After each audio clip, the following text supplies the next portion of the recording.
Hey guys, welcome to Discussion and Real Analysis with Akhilesh Kumar. In this series, we are discussing on topics of the book Principles of Mathematical Analysis by Walter Rudin. The target of this video is to understand the chain rule of differentiation of a function of several variables. So for this is the diagram means which we are going to learn for chain rule of differentiation. But before that, let us recall what we have already understood about the differentiation of a function of several variables and the derivative in terms of linear transformation. So from that we will learn something which is useful for understanding the proof of the theorem. So I want that let us understand this first and then we will come to the actual chain rule and its proof. So what we have already understood in our last videos that a function is if we have a function f from an open subset of Rn to Rm, this function is said to be differentiable at a point x of its domain. If there exists, if it is differentiable, then what happens that there exists a linear transformation A from Rn to Rm such that this limit is equal to 0. And in this case what we say in this portion when the limit in this limit we consider this a as applied to h whose h which this h tends to 0. So for that the differentiation means in that case we say f dash x, the derivative of f at x is equal to a, the linear transformation a. So in that case means if f is differentiable at x, then this limit is 0 by definition. And in this particular case, what is a? A is derivative of f at x, f dash x. So in particular, what can we do is we can replace in this limit means if f is differentiable at x, in that case, what can we replace it with means f dash x will be a linear transformation, and instead of writing that linear transformation separately as a here, we can write it as f dash x. So in the same limit means exactly coming from the definition, what can we write is this limit tends to 0 for means here f dash x applied to h. Why? Because f dash x is a linear transformation applied to h. H is from its domain Rn. H is a element in Rn. So that's how it's a interpretation of or restatement of the theorem of the definition means if f is differentiable at x, then we can write like this the limit concept. Over that means let us see further that in this limit what is the numerator side. Numerator is norm of something, and in the norm what is it? It is f of something minus f of something. So what is it means the function f takes elements to vectors in Rm. So it's a vector in Rm. Similarly this also a vector in Rm, so they are being subtracted there. And let us see what it is. It's a linear transformation from Rn to Rm. And what this H is? H is an element. H is an element of Rn. So it's a linear transformation applied to a vector in its domain Rn. So this linear transformation will take it to where? Rm again. So all these expressions written in the norm are elements of Rm, vectors of Rm. So this is a vector in Rm, and because when we are discussing the function its derivative at x, so in that case means x is a fixed point. We are not going to change the x during the discussion of the differentiation of f at x. So that means x is fixed. So what is varying in this limit? In this limit only h is varying. So in this full expression written in the norm, h is a variable and x is a fixed thing. So overall what this expression written in norm, what it is? It is a function of h. So that is how what we can write it as means this full expression written in norm is a function of h. So let us write it as RH. R is specifically written because we say it as remainder term. So it is termed as remainder in terms of h. That is how we can write. And this is very useful and well-known expression means only first two things means f at the fixed point x and f at a displaced point x plus h. So this is equal to means if we take this point here on the right hand side means let us add this to both sides. So what we get is this portion plus this portion. This is very important expression which we will be using in our theorem proof. Let us remember it. And over that means let us recall the definition again. Means from the definition what we had got, if f is differentiable at x, then the derivative of f at x is a linear transformation which satisfies this limit equal to 0. It satisfies this expression. And therefore means in terms of this expression RH remainder, if we replace this left hand side which is here by this right hand side in this limit, means if f is differentiable at x, then this limit can be rewritten in terms of RH. What it will be? Limit h tending to 0 of norm of, what is this? RH. This is RH upon norm of h equal to 0. So that is how, if f is differentiable at x, then this condition which comes from the definition of differentiability can be rewritten as this expression by simply replacing RH by this expression which is present here in this numerator. So if f is differentiable at x, so we can write this expression by writing this one. So this expression and this expression together say that the derivative of f at x is some linear transformation satisfying this property. So this condition is replaced with this expression and this limit. One more expression we are going to use in the proof of our theorem. Let us discuss it here itself. Let us see what is numerator. Numerator is norm of a remainder. So when we take a norm of some vector, it becomes what? It becomes a scalar. In fact, it becomes a real number. So numerator is a non-negative real number and denominator as h tends to 0. So let us take some non-zero h which is very close to 0. So what it will be? It will be non-zero, non-negative value of the norm. So it's a real number. So two real numbers are being divided. If we consider this fraction, which is means fraction of two real numbers, let us consider it as epsilon, which is dependent on h. So let us write this as the expression. It's a real number, or we can say it's a function dependent on h. So let us rewrite it as epsilon h. It's a fraction. So this limit can be rewritten again as what? Limit h tending to 0 of epsilon h equal to 0. Where what is epsilon h? Epsilon h is nothing but this fraction. This again will be very useful in our proof. We have priorly discussed what we are going to use there, so that when we are learning the proof, in that situation you will be not astonished with these expressions coming there. You are already now acquainted with those. So let us again understand what this theorem is saying us about chain rule of differentiation. Now in this, what we are going to consider is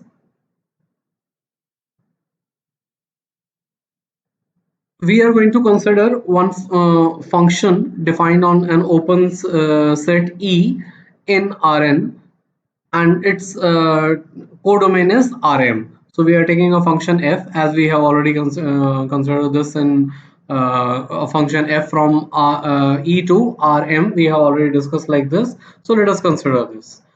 Further, what we are going to consider is that this E means the image of this function f from E will be what? Fe. It will be subset of Rn. We'll consider that further that there exists a function. There is a function defined on some domain subset of Rm. It is again an open set as the requirement for the definition of derivative or something.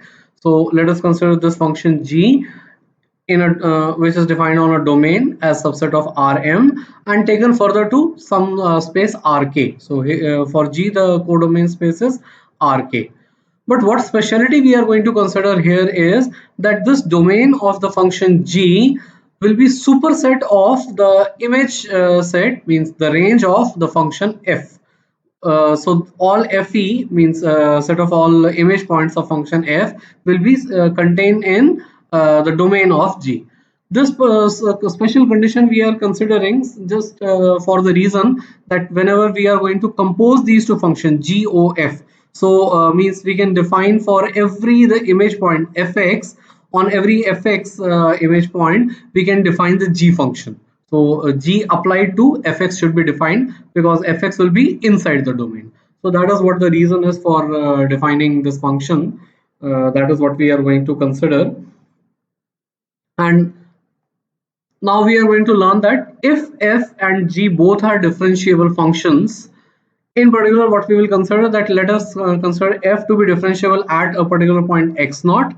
So what will happen, f dash x is a linear transformation from Rn to Rm, satisfying that condition which we have already discussed just now.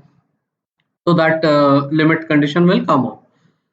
Further means what this f is going to take x naught to, it is going to take x naught to fx naught. So fx naught will be a point here in Rm. So it's a point in Rm. What is the point? It's x naught, fx naught. Let us say it as y naught equal to fx naught. So now means I can define this function g on this y naught. So this g taken takes y naught to some point in Rk space. Now further let us consider that g is also differentiable at this y naught, means fx naught. So if this is true, means what is the hypothesis? In this situation, what we have just drawn here, if f is differentiable at point x naught, so what is the image of f at x naught? It is fx naught. What is further given? G is differentiable at this fx naught, means let us say y naught. Then what happens means finally what we get, f takes x naught to fx naught, and this point fx naught is taken by g to this point, g applied to fx naught, gof applied to x naught. We'll say that capital F as composition of g over f. So x naught is taken by this capital F function to this particular point, that is in particular g applied to fx naught. So in terms of differentiation, what is the hypothesis?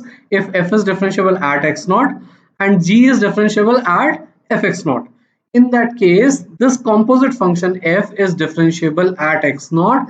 And further, what is the second part of this chain rule, that the derivative of f, this capital function f, because already given that f is differentiable at x naught. So what is already given? F dash x naught. Let us say that it's a linear transformation capital A. So f dash x naught is a linear transformation capital A, and also given is what, g is differentiable at y naught. So what is g dash y naught? It is, let us say, a linear transformation B from Rm to Rk.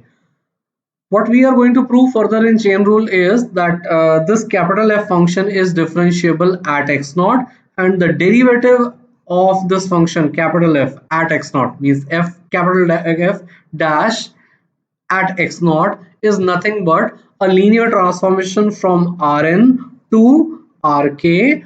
And actually it is what, linear transformation? The linear transformation B composed with linear transformation A. What are B and A? B is linear transformation g dash y naught, and what is A? F dash x naught. So if we compose those two linear transformation, we get this linear transformation which is derivative of this function. So for this composition, means GOF, the derivative is also composition BOA. So that is what is the target of this chain rule. Let us see what this theorem is formally. So that is what is written here, what I have discussed through diagram. Mainly means this is prerequisite, we need it for defining the composition, and this is also needed for defining the composition.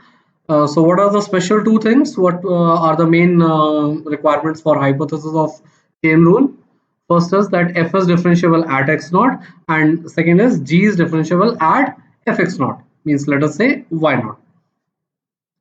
So what we are going to consider, what we are going to prove is that capital F function defined by composition is differentiable at x naught, and this is nothing but a composition of those two derivatives. So what I was saying in terms of derivative as a linear transformation, that is what the starting of the proof is. So what is the first line of the starting of the proof? The step one, I have already discussed that we will say it as fx naught as y naught, so that it becomes easier to say, as I was discussing in the diagram. Same way, what we'll consider the first derivative means f dash x naught will be the linear transformation A, and g dash at y naught means g dash at fx naught means this particular thing. G dash at fx naught is the linear transformation B. So that is what we are going to consider. So in terms of that, what we have to prove? We have to prove that f is differentiable at x naught, and f dash x naught is what? Let us replace it here and understand what it should be. It should be B. This is B, and this is A. BA. So we have to prove capital F dash at x naught is BA, composition of linear transformation B with linear transformation A. So that is what we have to prove. And now what we had reviewed in the discussion of in the starting of the video, that is what we are going to apply here. So because f is differentiable at x naught, so what we are going to say, and we have derivative f dash x naught is a, so we'll say that f x naught plus h minus f x naught minus ah, that means the numerator of the limit whose norm we are taking in that, let us say it as UH. We are not writing at RH because actually we are going to consider two things. So instead of writing RH there, what it was there, let us see, it was RH. We were writing there RH, this numerator whose norm was taken. Instead of taking it as RH, let us write it as UH there in the proof. Purposefully we are doing, the reason is simple, that we are able to consider it for the function g also, because g is also differentiable. So if we look back there, so g is also, we are saying that g is also differentiable at y naught, and f is also differentiable at x naught. So for f we are considering a, so that remainder let us write it as uh, and for the function g it is differentiable at y naught and with the derivative b, so let us write the remainder for g in terms of b as v. So v in terms of what? In terms of k we are writing. Why this k is coming? Why we are changing the symbol? I'll just show you this through diagram, and it will be then very natural to understand what is k here. So let us further timing understand that in that case one means we are going to take what limit? Limit of this numerator divided by means its norm divided by norm of k as limit as k tends to 0. That will be for defining this one, because instead of the step h here for AF, in G what we are taking the step k we are taking displacement from y naught to y naught plus k. So step is k that we are going to consider, but these are two numerators corresponding to the functions f and g in context of the derivative as linear transformation a, and the derivative of g as linear transformation b at y naught. So these are the remainders we have considered. Now I'll show you through another diagram in which we'll understand the geometrical interpretation of k. That way you will then never forget why we are considering the k here like that. So see, let us see that. So when we were defining for the function f derivative at x naught through limit, what we do, we take f at x naught and we take f at x naught plus h. So their difference we take. So x naught is this, x naught plus h is this. So h is the step. That is how we take, and this norm h is the step length. Same thing we will do it for fx naught taken to f of x plus h, because we take the difference there also, and this difference which we are saying, so what it is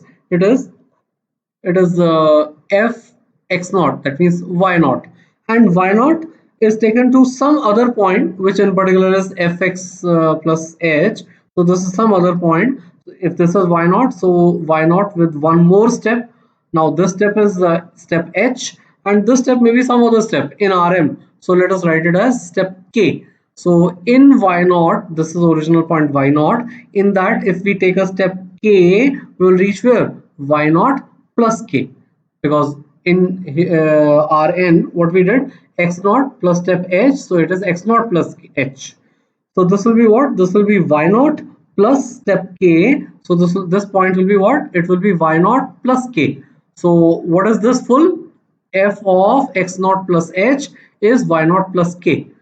Why we are saying y naught plus k means we are simply saying this is x naught. It is taken to fx naught by function f, and this is neighboring point by step h. So what is the neighboring point? X naught plus h. It's also having image by f, so it is f of x naught plus h. But what is the? It is also somewhat neighboring point of this y naught, means fx naught. So the neighboring point means what step we take to reach here is k, the step k. So y naught plus k is f of x naught plus h. So that is what we are going to use it here, because y naught and y naught plus k will be useful when we will be defining derivative of g. So when we say derivative of g, what it will be? Means g dash at y naught will be what? G applied to y naught plus k minus g applied to y naught. You simply write it there by just rewriting the definition, what we have already discussed there, in terms of g at y naught. G derivative of g at y naught. Then you will be able to understand what this all is, what I have discussed, and then you will be able to see the further steps, and you will be able to understand. Now what we will get is means again means the last remark what we had discussed, because we have got the remainder for f dash x naught. So this is the remainder. So we can simply put this uh norm divided by norm h, as h tends to 0 will be 0. So that is what we get from our remark what we had discussed here. U no, limit h tending to 0 of uh upon norm h is equal to 0. So what we will write? We will write epsilon h equal to norm of by norm of h. And if we rewrite this, then what we get this expression? We get limit h tending to 0 of epsilon h is equal to 0. So similar thing what we are going to do here is, because instead of remainder RH, we are having remainder UH. So UH divided by norm UH divided by norm H will be what? Epsilon H. So effectively the derivative of f x naught is equal to a. So this can be rewritten as limit h tending to 0 of epsilon h equal to 0. Similar way, what we had written Vk. So Vk is what? Vk is this expression. So similar way, instead of epsilon h, we will write eta k. So it is eta k with norm of k. Exactly similar thing like this, what we are writing here for in terms of k. So there it was for remainder in terms of h for f. It is the remainder in terms of k for the function g. That is what we are considering. So exactly same way, the what we had got earlier, limit is tending to 0 of epsilon h is equal to 0, and same way for the derivative g dash y naught is equal to b. This expression as remainder, and therefore remainder to be equal to what is it? Remainder divided by norm k is equal to this eta k. So what effectively that review gives us? It gives limit k tending to 0 of eta k is 0. So these both are remainders, expressions obtained from remainders. Their limit is 0. Let us consider these expressions as conditions which we are going to use. The first one from reviews, first, second, and third one also from the reviews. In fact, this also will be very useful. So let us consider both of all these four conditions as just one condition number 3. So that is what we are going to consider. Now, step 2 is a little tricky. What we are going to understand in this paragraph, that is actually you will appreciate this paragraph when we will be using this in next paragraph.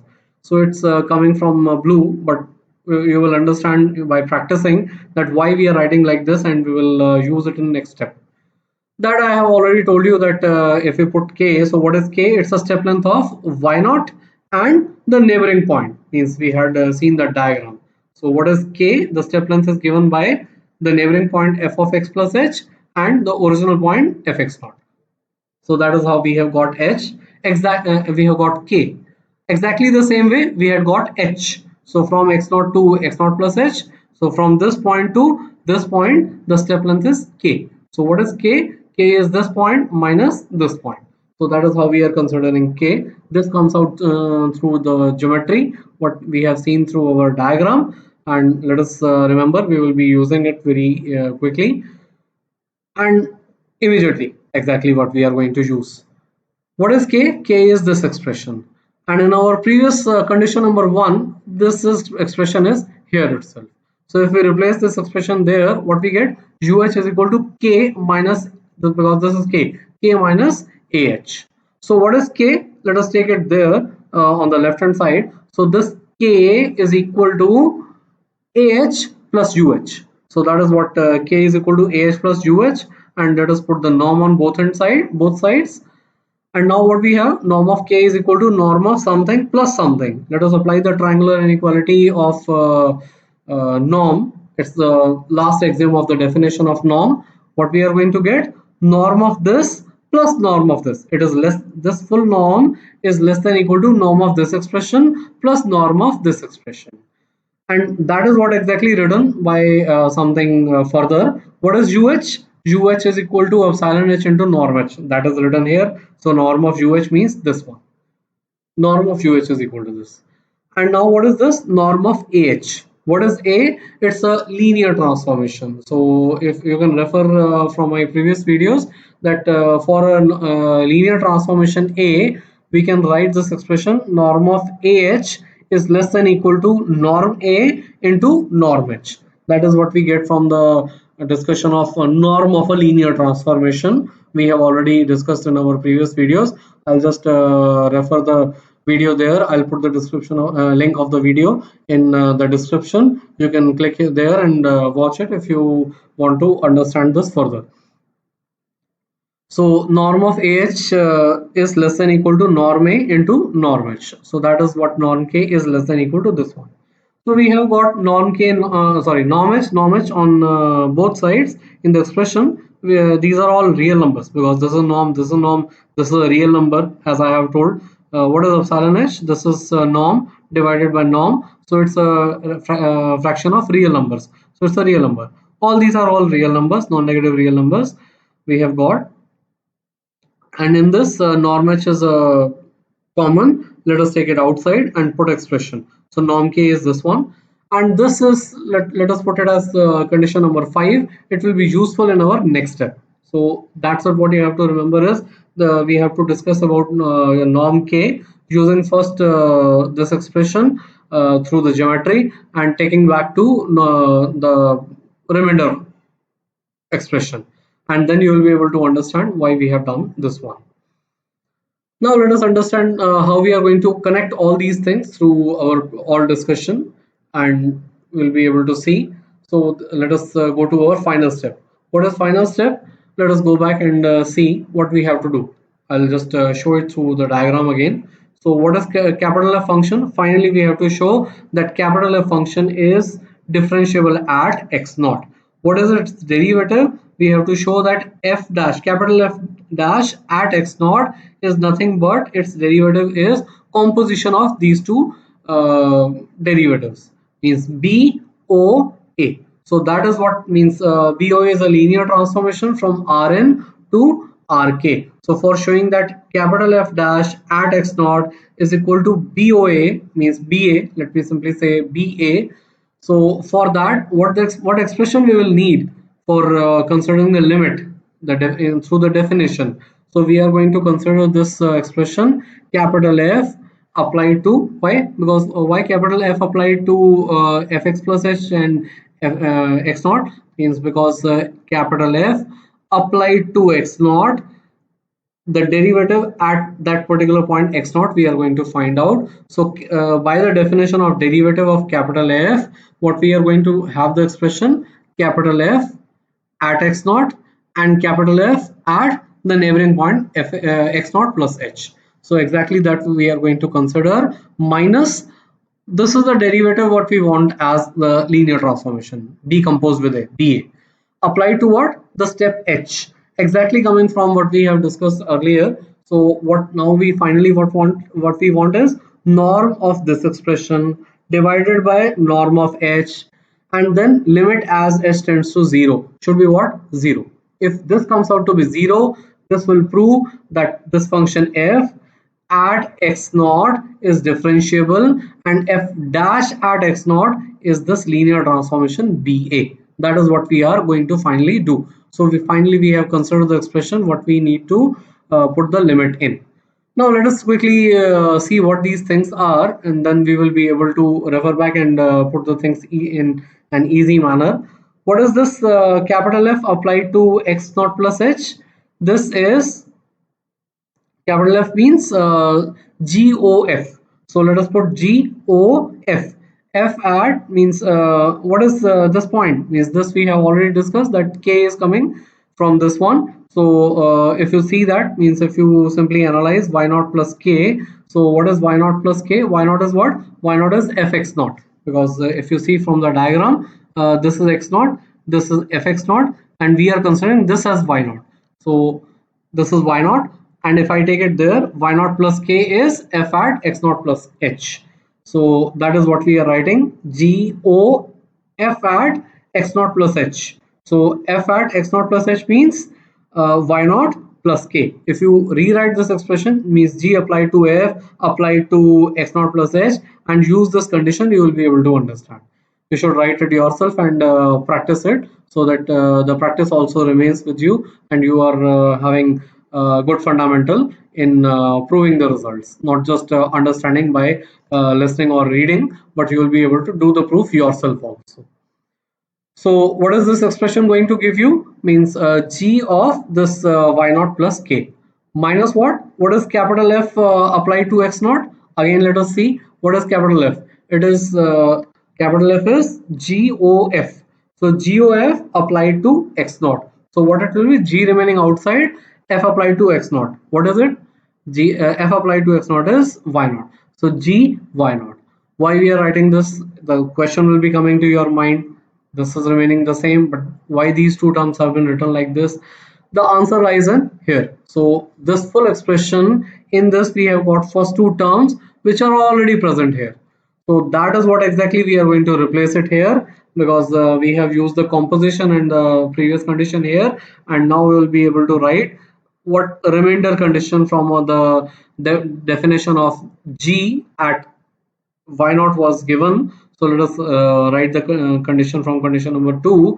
So what we have, these two, this will be vk, and plus this comes there, plus bk. So this full expression comes there, and minus this remains the same. And now let us see what is what is this we are going to have. Let us club these two concepts expressions together. What are they? B applied to K, B linear transformation applied to K, minus linear transformation B applied to AH. So we can write it as, through the definition of linear transformation, B applied to K minus AH, and this expression remaining on the right hand side. Why we are writing? Again, a trick plays a role. We have already understood this condition there. We have written Vk is what? Vk is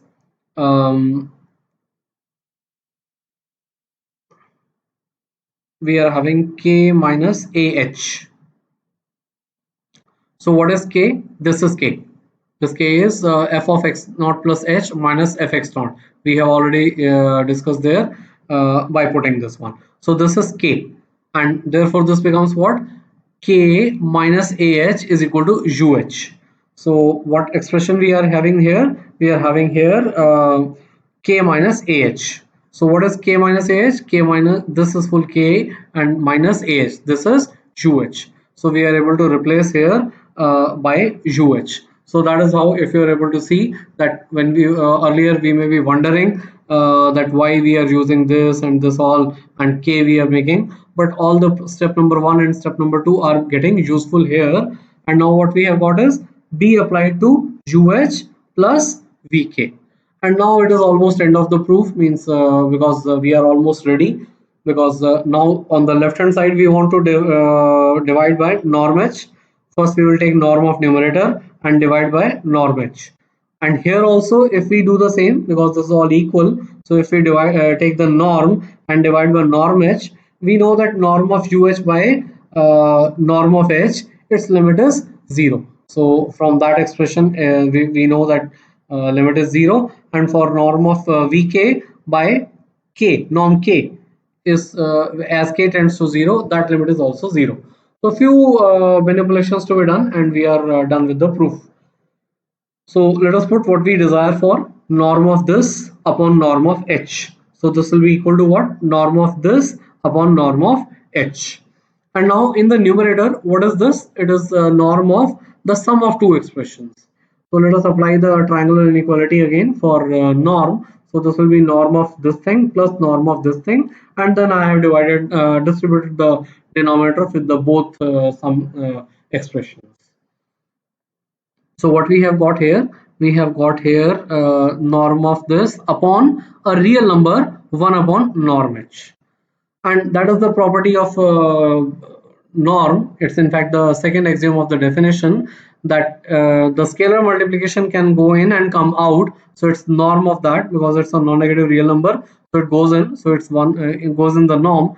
It's 1 upon norm h scalar multiplication with this vector and full norm. It is, this expression is same as this expression, and therefore what we have got this here. And this further, let me further first consider on this expression only, then I will come to this expression. We'll understand, because that will make it make the understanding easy. So what it is a scalar, it's a non-negative scalar outside, and what b is a linear transformation applied to uh is what? It's a vector there in some Euclidean space, because we have written what? Is this expression, and these are all in Rm. So is an Rm. So B applied to Rm we are having. What is B? B is a linear transformation. Outside is what? It's a scalar. Let us say C. So C and B linear transformation applied to something. So what is the property of linear transformation? It is that this C can go inside. So that will be B applied to CUH. So that is what we are doing. B applied to the C. C means 1 upon norm h divided by, so it's a scalar multiplication. You get like this. Technically, you should write 1 upon norm h scalar multiplication with UH. Just because the UH is vector and it's a scalar. So to avoid this, truly you should write 1 upon norm h and scalar multiplication with UH. Just like this only. You should avoid this denominator like that. You should divide only if the two things are in norm. But few books write like this also, so I am also writing like this. Otherwise, generally we should try to avoid like expressions like this. So what we have got in this expression, we have got norm inside, so B applied to something we have. Again, what we have norm of B applied to something. I have already discussed in our previous discussion that norm of a linear transformation, if we have expression like this, norm of Bx, it will be less than equal to norm B into norm x. So it's exactly like that. So this less than equal to sign is coming from the first term only. So it's norm B into norm of x. So if this is x, like that. So we have got this one, and what is this? This is our epsilon h. We have already discussed there. What is epsilon h? Epsilon h is norm u h upon norm h. So we are replacing that. We have got this expression. So when we will put this limit h tending to 0, so this expression will tend to 0. So at least this expression will tend to 0. So we have got this expression up to here. So 0 less than equal to 0 something. So that will give us the limit part. So we are proceeding towards our correct side. Now let us consider the second term. We have discussed about the first term only. Let us consider the second term. What is second term? Norm of Vk upon norm of H. That is what here exactly coming there. And now what is Vk? Now here the thing comes that let us use our previous condition. What is Vk? It is eta k into norm k. Exactly similar thing like epsilon h. So that will give us what? Eta k into norm h. Eta k into norm k in the numerator and dividing by norm h. Now comes the role of what here is norm k. In the previous step we had written and we were wondering that what we are writing. Norm k is less than equal to this expression. So we'll write further that this norm k is less than equal to this expression. So we have got this. So eta k remaining like that only, norm h remaining like that only. This norm k is less than equal to this full expression. And now if you observe keenly, this is norm h in numerator and norm h in denominator, where we can cancel this. So what will remain? This into eta k. So that remains. And now we are exactly ready. So if we put the limit h tending to 0, so epsilon h will tend to 0. And now as h tends to 0, the k will also tend to 0. So you have to see from this relation that why k will tend to 0, because of the expression here. So what is k here? K is this. So as h tends to 0, so this fx plus h will tend to fx. So fx naught plus h will tend to fx naught. So this will become 0. As h tends to 0, k will also tend to 0. So let us apply that. So as h tends to 0, so we'll get the limit. It will be less than equal to this limit of this as h tends to 0. As h tends to 0, this is 0 by definition, means this condition. As h tends to 0, epsilon h's limit is 0. So we have got this limit 0 plus something into, means this also tending to 0, and as h tends to 0, k also tends to 0, and therefore eta k also tends to 0 by this expression. As k tends to 0, eta tends to 0. So what we get from here is limit as h tends to 0 of this expression is less than equal to limit of this expression, which is 0. So but what is this? This is norm of something upon norm of something. This is always more than 0, greater than or equal to 0. So we have what we will apply the sandwich rule, sandwich theorem of limits. 0 less than equal to this expression, less than equal to this expression, and the limit as h tends to 0 of this expression is 0.